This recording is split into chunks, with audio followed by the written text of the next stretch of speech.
है लालू परिवार, जो भर भर के मुकेश अंबानी को गाली देता था, वो भी पूरा परिवार, सब परिवार जो है मुकेश अंबानी के शादी में पहुंचा। अगर लालू परिवार से कोई सदस्य को पहुंचना चाहिए था तो सिर्फ और सिर्फ तेज प्रताप यादव को, क्योंकि वो धार्मिक व्यक्ति है। और अभी कुछ दिन पहले उनका एक वीडियो जो है रुद्राभिषेक करते हुए, शिवलिंग को पकड़ के रुद्राभिषेक करते हुए वो वायरल हुआ था, तो उनको सिर्फ पहुंचना चाहिए था, क्योंकि उन्होंने मुकेश अंबानी के बारे में और या उनके परिवार के बारे में या उनके बिजनेस के बारे में कभी कुछ नहीं बोला। पर तेजस्वी यादव को नहीं जाना चाहिए, तो हम पूछ रहे हैं कि अनंत अंबानी के कि मुकेश अंबानी के फूफा है आप, कि आप ये डिसाइड करते हैं? और जब आप डिसाइड कर ही रहे हैं तो फूफा जी के काहे नहीं कार्ड मिला जी? फूफा जी के कार्ड कह ले। अब बड़ा समस्या है। दिक्कत इस बात की है कि बेचारा को भोज खाने के लिए बुलाया नहीं। नमस्कार दोस्तों, कैसे हैं आप लोग? उम्मीद करते हैं कि बढ़िया होंगे। और आज जो हम बात करने जा रहे हैं जिस टॉपिक पर, आज का जो टॉपिक है, कैसे मनीष कश्यप आम व्यक्ति के दिमाग के साथ पूरा खेल करता है, हम इस कड़ी को आपको समझाते हैं। अभी आप ये देख रहे हैं, मुकेश अंबानी जी के बेटा की शादी हो रहा है। बहुत दिनों से कौन कौन प्रोग्राम चल रहा था, सेरेमनी तक बहुत सारा, अमीर आदमी के बहुत सारा कहानी भी होता है। उतना कहानी ना हम जानते हैं ना आप जानते हैं। हल्दी रस्म तो मेहंदी रस्म तो प्लेन में तो नाव पर, भाई जिसके पास पैसा है करता है। इसी बीच जियो का प्लान बढ़ गया, एयरटेल का भी प्लान बढ़ गया, वोडा आइडिया का भी प्लान बढ़ गया। तो मनीष बाबू लगातार चिल्ला कर आपको ये बताने लगे कि अपने बेटा की शादी का खर्चा जो है आम जनता के पैसा से ही भरपाई करने के चलते ये जियो और एयरटेल और वोडा आइडिया जो है सो अपना दाम बढ़ा दिया। मैंने उस पर कई सारे दो वीडियो मैंने बनाया था, आपने देखा। और उस वीडियो के माध्यम से आपने जाना कि बिजनेसमैन कैसे काम करते हैं। आखिर टाटा कंपनी का नाम क्यों नहीं आया इलेक्ट्रोल बॉन्ड में, सीधी सी बात है। मैंने आपको बताया था कि चंदा के बदले धंधा की नीति अपनाई जाती है, और जो कंपनी चंदा देगा धंधा उसी को मिलेगा। तमाम बातें हो गई, ये सारी बातें मैंने पीछे के वीडियो में बता दिया था।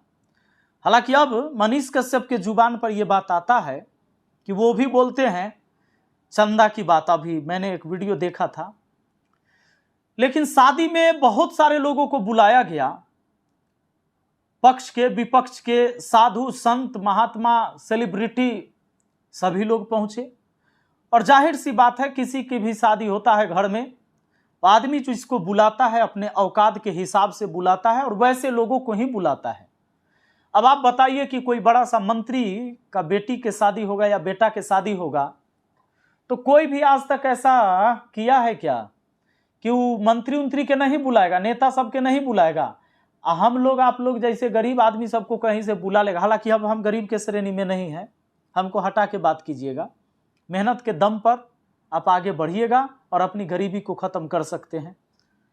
लेकिन दोस्तों क्या होता है ना, आप अक्सर ये बात सुने हैं कि नहीं, कि गरीब के लिए आवाज उठाते उठाते आदमी अमीर हो जाता है।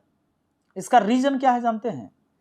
क्योंकि गरीब आदमी उस व्यक्ति के ऊपर हमेशा आश्रित हो जाता है कि जो आदमी आवाज उठा रहा है ना, यही सब कुछ करके मुझे देगा और मेरा जीवन बदल जाएगा। बड़ा करवा है ये दोस्तों। इस सोच से ऊपर हमें उठना पड़ेगा। और अगर मैं यहां से आवाज लगाने लगूं कि अंबानी बहुत गलत किया, बहुत गलत किया, बहुत गलत किया है, गरीब आदमी को नहीं बुलाया, खाली बड़का बड़का आदमी के बुलाया है, तो हमरा से बड़का बेवकूफ कोई नहीं होगा। अरे अंबानी है, राजा आदमी है, राजा के शादी में राजा के इनवाइट किया जाता है। हमको आपको कहाँ इनवाइट किया जाएगा जी? और मोदी जी भी गए हैं, राहुल गांधी अभी नहीं गए हैं। मनीष जी ऐसा बता रहे थे। सबसे ज्यादा दिक्कत तब हुआ इनको जब लालू परिवार से तेजस्वी यादव और राबड़ी देवी जी गई, तो बड़ा दिक्कत हुआ। कहा कि इस आदमी को नहीं जाना चाहिए था। अरे तुम कौन लगते हो मुकेश अंबानी के फूफा कि तू तय करेगा कि कौन जाएगा कौन नहीं जाएगा? भाई आदमी कहा कि तेज प्रताप जी को जाना चाहिए था, क्योंकि भोले बाबा के शिवलिंग से लिपट कर अभी पूजा कर रहे थे, इसलिए तेज प्रताप जी को जाना चाहिए था। बिल्कुल, अंबानी जी जिसको बुलाएंगे और जाने वाली की इच्छा होगी तो जयबे करेगा। कोई भी जाएगा, क्योंकि एक आदमी वहां थोड़े गया है, जो भी गया है तो बड़े बड़े सेलिब्रिटी, कहे तो साधु महात्मा, देश के गिने चुने बहुत चर्चित लोग सब पहुंचे हैं। लेकिन इस आदमी ने यह भी कहा और तेजस्वी यादव को नहीं जाना चाहिए। तो हम पूछ रहे हैं कि अनंत अंबानी के कि मुकेश अंबानी के फूफा हैं आप, कि आप ये डिसाइड करते हैं? और जब आप डिसाइड करिए रहे हैं तो फूफा जी के काहे नहीं कार्ड मिला जी? फूफे जी के गायब कैले हैं? अब बड़ा समस्या है। दिक्कत इस बात की है कि बेचारा को भोज खाने के लिए बुलाया नहीं।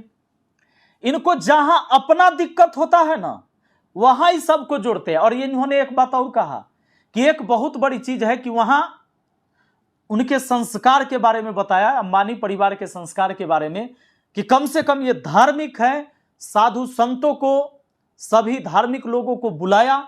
ये बहुत अच्छा बात किया। और तेजस्वी यादव को नहीं जाना चाहिए था, राबड़ी देवी को नहीं जाना चाहिए था, तेज प्रताप को जाना चाहिए था, क्योंकि ये धार्मिक लोग हैं। तो हम ये पूछ रहे हैं कि तुमको नहीं लगता है कि तुम धार्मिक हो? और अगर तुम्हें लगता है मेरे भाई कि तुम धार्मिक हो तो तोरा कहला छोड़ दिया।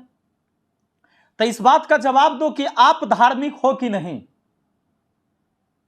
कहला ना कार्ड मिला, कि कार्ड मिला और गए नहीं आप, इस वजह से कि जियो के रिचार्ज बढ़ा दिया है दाम, तो हम आम जनता के साथ है, इसलिए आप नहीं गए।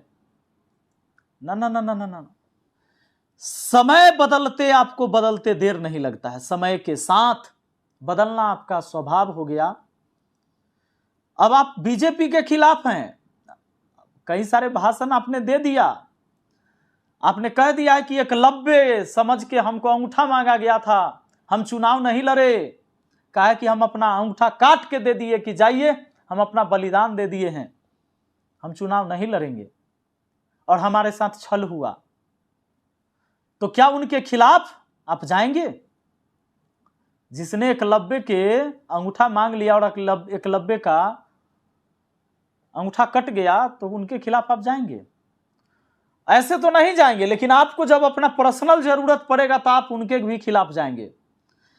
आप ना तो बीजेपी के रहें, बीजेपी के भी आप नहीं हैं, ना आप आम जनता के हैं, ना आप किसी पार्टी के हैं। समस्या इस बात की अब है कि आप हैं किसी के नहीं। आप आम जनता को धोखा दिए बीजेपी के सामने, बीजेपी में जाने के चलते आम जनता को धोखा दिए, और अब आप आम जनता को धोखा दे रहे हैं ये बात बोल के कि हम सरकार के खिलाफ बोलते हैं। लोगों को ये लगता है कि बाप रे बाप, मनीष भाई बीजेपी में रह के भी बीजेपी का विरोध कर रहा है। कितना पुल गिर गया। कभी नहीं कहा मनीष भाई ने कि मोदी जी को गठबंधन तोड़ लेना चाहिए था, भाजपा को गठबंधन तोड़ लेना चाहिए था बिहार में। जब डेली डेली पुले गिर रहा है तो खाली इंजीनियर को दोष दिया गया। हालांकि अब मैंने कई वीडियो में समझाया है कि चंदा जब रिलायंस कंपनी दी है तो चंदा के बदले धंधा मिला तो रेट काहे नहीं बढ़ाएगा। तो इस पर सवाल जब हमने किया है तो अब समझ में आया है, इसलिए अब चंदा का चर्चा हुआ है। और मनीष भाई, ये सब करने से ना आपकी छवि अच्छी नहीं होगी। कई बार मैं छोड़ देता हूं, कई बार मुझे लगता है ना कि अब कम से कम अब अच्छा आदमी काम करेगा। जरूरी नहीं कि एक आदमी हमेशा गलत करता है, एक आदमी कभी न कभी अच्छा भी करना शुरू कर देता है। कोई भी व्यक्ति, बुरा व्यक्ति भी कभी कभी गलती से भी अच्छा काम जरूर करता है। और इंसान तो अपने स्वभाव को बदल भी सकता है अगर वो कोशिश करे तो ऐसा करिए कि एक आम जनता के हित में। आप ही बताइए, थोड़ा दिन पहले आप चिल्ला चिल्ला कर क्या कह रहे थे कि सब कुछ सही चल रहा है भाजपा के टाइम में। पूरा आप इतना बड़ा फाइल दिखा रहे थे ना विकास का काम, अब आपको विनाश का है दिख रहा है। एक बार विकास दिख रहा था।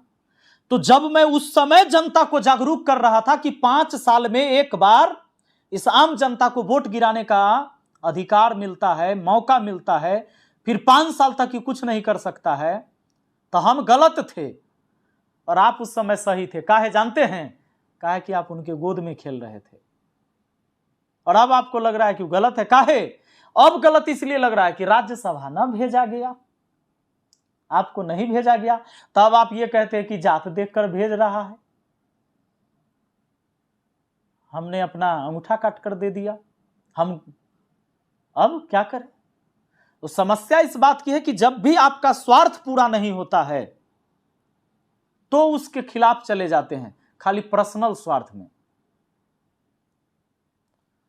इस तरह की अगर चीजें करिएगा और कल चल के अगर मान लेते हैं कि आप चुनाव लड़ेंगे और जीत भी गए, आप नेता भी बन गए, तो क्या उस क्षेत्र का जनता उम्मीद कर सकता है कि आप इतने भेदभाव लेके चले, ऐसी मानसिकता लेकर चले, तो आप क्या समाज का विकास करवा सकेंगे? सभी को एक साथ लेकर चल सकेंगे?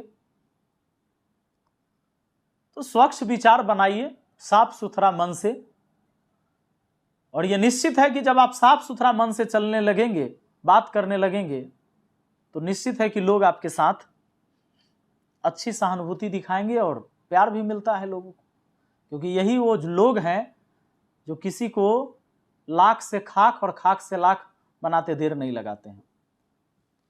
अभी आप कह रहे हैं कि बड़ा संस्कार ये धार्मिक है, तो यही धार्मिक के नाम पर नहीं जियो लूट रहा है अब, तो धार्मिक कह के तो तुम अच्छा भी कह रहे हो उसको, अंबानी परिवार को, और एक बार कहते हो कि आम जनता गरीब जनता के पैसा लेकर लूट लिया है। तो ये कौन सा खेल खेल रहे हो, किसके साथ हो, कब हो, पता नहीं चल रहा है। लोग समझ रहे हैं आप जो कर रहे हैं ना, लोग समझ रहे हैं। कुछ लोग बेचारे गुमराह होते हैं, क्या करिएगा, हमारे यहां लोग बहुत सीधे साधे भी हैं। तो मैं लोगों से भी अपील करूंगा कि किसी का भक्त बनिए, अंधभक्त मत बनिए, अपनी आंखों से देखिए। भगवान ने आपको आंख दिया है देखने के लिए। यही मनीष बाबू गुटखा पान मसाला का बहुत पहले विरोध करते थे, जब भाजपा में गए तो उन्होंने कभी नहीं कहा कि सरकार को गुटखा पान मसाला बंद करना चाहिए। 30% जीएसटी ठोकती है सरकार, 100 रुपया में 30 रुपया कमाती है, और वही सब कंपनी फिर चंदा भी देता है इलेक्ट्रोल बॉन्ड के माध्यम से, और सबसे ज्यादा गरीब तबके के लोग गुटखा पान मसाला खाते हैं। मैंने कहा था कि सरकार की यह नीति गलत है, अगर इसे बैन करना है, नहीं जगिएगा। मैंने बताया था इस चुनाव के टाइम में लोगों को समझाया था, शायद ये चीज आप भी किए हुए होते तो देश के हित में बहुत कुछ होता। सरकार कोई भी रहे, उसको डर हमेशा रहना चाहिए कि हम जनता से बड़ा नहीं हैं। हालांकि इस बार लोगों ने ये दिखाया भी, और सरकार कोई भी आ जाए, जब तक उसको जनता से डर नहीं होगा, कभी वो देश के लिए काम नहीं करेगा, देश के हित में काम नहीं करेगा, किसी की भी सरकार बने। चलिए दोस्तों, बाकी आप लोग क्या सोचते हैं, अपनी राय कमेंट बॉक्स में जरूर लिखिएगा। मिलते हैं फिर अगली वीडियो में। बहुत बहुत धन्यवाद।